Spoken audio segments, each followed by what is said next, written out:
उपाध्याय जी से एक सवाल ले लूं छोटा सा, फिर मैं सुनील जी के पास जाता हूं। विजय उपाध्याय साहब, ये जो सोशल इंजीनियरिंग की बात हुई, और मैं मुस्लिमों की अगर मैं बात करूं तो मुस्लिम क्या एक टाइम पर कंफ्यूज हो जाता है? क्या जब बीएसपी बहुत ज्यादा मुस्लिमों को टिकट देती है तो क्या मुस्लिम समाज के वोटों का बिखराव हो जाता है, इसका फायदा मिल जाता है एक दल को? देखिए, 2017 का विधानसभा चुनाव जिसमें 100+ माइनॉरिटी के उम्मीदवार बहुजन समाज पार्टी ने उतारे थे, और उस चुनाव में बीएसपी को केवल 19 सीटें मिली थी। तो ऐसा नहीं है, मतदाता हमारे राजनेताओं से ज्यादा चतुर होता है, और राजनेता कितना भी मतदाताओं के हित की बात करें, लेकिन उन्हें पता होता है कि वास्तविक लाभ हमें किसके साथ जाने में मिलता है। इसीलिए लोग बहुत सोच समझ कर, इतना लंबा समय मिलता है चुनाव प्रचार के लिए। और देखिए, कई चीजें होती हैं, पार्टी का लीडरशिप, मिडिल लीडरशिप उसका, और उसके नीचे की उसकी जो पूरी बैटरी है, फिर अंत में जो उम्मीदवार है उसका किरदार कैसा है, उम्मीदवार कैसा है, वो जनता में लोकप्रिय है कि नहीं लोकप्रिय है, जातिवादी है, धर्मवादी है, या फिर एक अच्छा आदमी है। तो ये सारी चीजें, क्योंकि अगर कोई जातिवादी होता है तो दूसरी जातियां उसे बिदकती हैं। ये बहुत बड़ा एक सच है उत्तर प्रदेश की राजनीति का, जिसे हमारे राजनेता इग्नोर कर रहे हैं। लेकिन आने वाले समय में उनको इस बात को स्वीकार करना पड़ेगा कि जिस व्यक्ति पे जातिवाद का ठप्पा लग जाता है, उसके साथ बाकी जातियों के मतदाता जुड़ने में हिचकते हैं। इस तरह की और भी कई पैरामीटर हैं जो इसमें काम करते हैं। ये निश्चित तौर पे माइनॉरिटी वोट बहुत इंपॉर्टेंट है शहरों के चुनाव में, और जिस पार्टी के साथ माइनॉरिटी वोट एकमुश्त जाएगा, उस पार्टी को निश्चित तौर पे काफी लाभ होगा, सीटें भी मिलेंगी। इसीलिए भारतीय जनता पार्टी भी नगरों में इस बार, पिछली बार उन्होंने 100 दिया था, इस बार 4 गुना, वो कह रहे हैं 400 सीटों पर हम उम्मीदवार उतारेंगे। नगर पालिका में भी दिया है, नगर पंचायतों में भी दिया, मेयर नहीं दिया है इन्होंने, लेकिन सभासदों को, पार्षदों के दे रहे हैं। वाराणसी का तो 4 लोगों को देने की जानकारी भी मिल गई है। तो कई चीजें हैं। आप अब देखिए, हर पार्टी हर बिरादरी का वोट चाहती है, बातें कोई कुछ भी करें, लेकिन अगर आप जब तक सभी को नहीं जोड़ेंगे तब तक आप जीतेंगे नहीं। क्योंकि अगर आप, जैसे कोई केवल शेड्यूल कास्ट की बात करेगा, तो किस परसेंट वोट है शेड्यूल कास्ट के, उसमें भी आपको क्या मिलेगा? जिस बिरादरी का नेता होगा उतना ही मिलेगा। फिर आप ओबीसी की बात करेंगे, 52% ओबीसी है, जिसमें ओबीसी माइनॉरिटी भी शामिल है। तो आप अगर किसी एक बिरादरी की बात करेंगे तो आपका नुकसान हो जाएगा।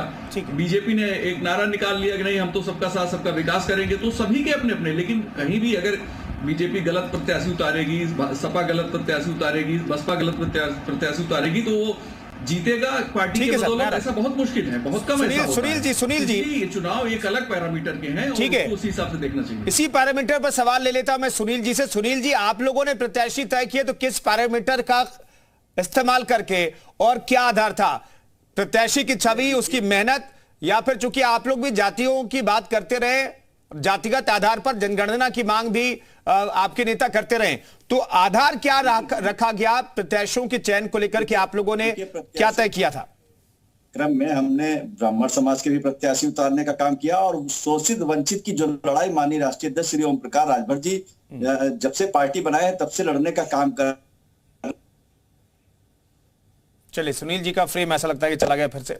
सुनील जी कहिए, आज कहिए, आ रही है आवाज। आज समाजवादी पार्टी, और चाहे बहुजन समाज पार्टी और चाहे भारतीय जनता पार्टी, इन पार्टियों ने अपने ही कार्यकर्ताओं में, जैसे हम अरपंसी समाज से आते हैं, इनमें समाजवादी पार्टी ने एक भी टिकट देने का काम नहीं किया। ना बहुजन समाज पार्टी सर्वजन हिताय सर्वजन सुखाय का नारा तो दे रही, मगर टिकट के नाम पर एक भी देने का काम नहीं किया। भारतीय जनता पार्टी ने पूरे उत्तर प्रदेश में जो 50 लाख की आबादी अरपंसी समाज की, उसमें एक वार्ड मेंबरी का टिकट देने का काम किया। और रही बात समाजवादी पार्टी के, कहते शोषण नहीं किया। इनके पिलखुआ, हापुड़ से पिलखुआ के प्रत्याशी इनके कार्यकर्ता रहे, वो बेचारे इनको टिकट नहीं दिया, वो उन्होंने काम किया। उन्होंने समाजवादी पार्टी को छोड़कर सुहेल देव भारतीय समाज पार्टी ज्वाइन करी, और सुहेल देव भारतीय समाज पार्टी ने टिकट देने का काम किया। तो कहने में तो बहुत कुछ अच्छा लगता है कि हमने सर्वजन हिताय सर्वजन सुखाय का नारा दिया। जिस आबादी 50 लाख की अरपंसी समाज की आबादी उत्तर प्रदेश के अंदर, लखनऊ जैसे में 1.5 से 2 लाख आबादी, वहां पर एक टिकट आप देने का काम नहीं करते हैं, और आप वोट लेना चाहते हैं। सुहेल देव भारतीय समाज पार्टी ने 4 नगर पालिका परिषद पर चुनाव लड़ाने का काम किया अरपंसी समाज को। सुहेल देव भारतीय समाज पार्टी ने विधानसभा में भागीदारी देने का काम किया। तो सुहेल देव भारतीय समाज पार्टी, जो अगर आज देखा जाए तो वो शोषित वंचित समाज को उठाने का काम कर रही है, जिनको अभी तक कोई नहीं जानता था। ठीक है श्रीवास्तव साहब, आप लोगों का गठबंधन इस चुनाव में हुआ रालोद के साथ, लेकिन खबरें यहां तक आ रही है कि कई सीटों पर आपके प्रत्याशी भी है और आरएलडी के प्रत्याशी भी है, तो क्या इसका नुकसान नहीं झेलना पड़ेगा खासतौर पर पश्चिम उत्तर प्रदेश में? और अगर ऐसा है तो क्यों है? नहीं, केवल आपको ये अगर ये न्यूज केवल आपको हमारी है, क्या आपको ये नहीं मालूम है भारतीय जनता पार्टी के भी कार्यकर्ता निषाद पार्टी के सामने हैं और उनके अन्य पार्टियों के भी सामने? देखिए, जिस स्तर पे ये चुनाव होता है, जो हमारे कार्यकर्ता होते हैं स्थानीय स्तर पर, वो स्वयं लड़ना चाहते हैं और ये प्रत्येक पार्टियों के अंदर है।